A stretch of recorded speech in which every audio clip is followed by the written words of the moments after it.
All right, here's some additional equations that we're going to manipulate to get into y equals mx plus b form. So what if we had this as our original equation, and we want to get this into y equals mx plus b form? So right now, let's try to get this 5y by itself. That's a good start. So there's a negative 25x here. How do we get rid of that? Let's add a positive 25x. So that when we add these, they cancel out. Whatever I do to one side, I have to do to the other side. So these cancel out, and I'm left with 5y equals 15 plus 25x. Okay. Now I need to get this y by itself. It's being multiplied by 5, so I'm going to divide everything by 5. That cancels out to just y. 15 divided by 5 is 3. 25 divided by 5 is 5, so I got 5x. Now, do you see I have 3 plus 5x? I just need to switch them around. These are both positive, so this is actually a pretty easy case to just switch. So y equals 3 plus 5x is the same thing as y equals 5x plus 3. You can see that the true slope is 5, the true y-intercept is 3. So let's do another one of those.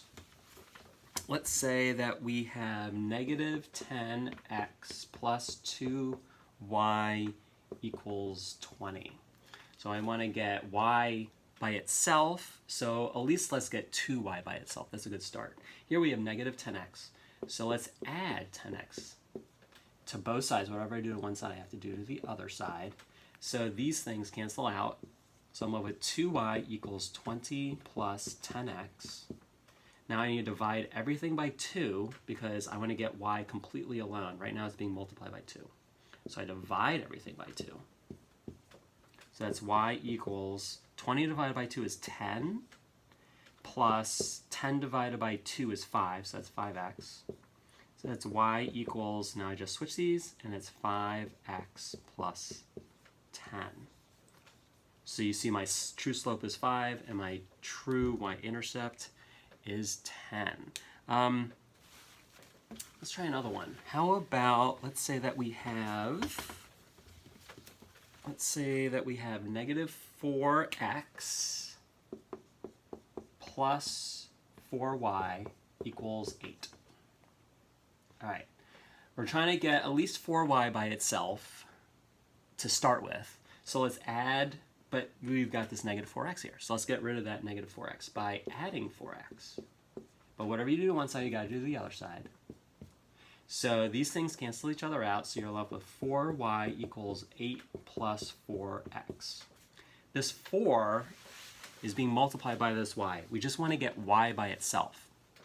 Because y equals mx plus b form, you need to have y completely by itself. Right here, y is not by itself. So divide this by 4. Whatever you do to one thing, you got to do to everything on both sides.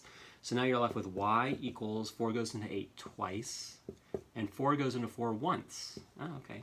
That's kind of cool.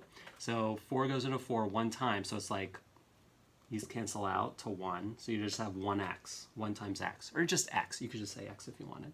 So these things are being multiplied. Added. They're being added together. So you can switch the order of their addition, and that's fine. So instead of 2 plus 1x, you could say 1x plus 2. What's the slope? 1. This is the m. And what's the y-intercept? 2. You could call that the b in the y equals mx plus b equation. So a slope of 1 and a b of 2. By the way, since you have 1x here, if you want to rewrite that, you could just rewrite it y equals x. Sorry, I don't know why I wrote m when I meant x. Y equals x plus 2. Okay? This 1 here is assumed. So if you don't see any number in front of the x, you can just assume that it's a 1. So the slope here is 1, even though I didn't explicitly write the 1. Both of these are completely fine. You can write either one. All right.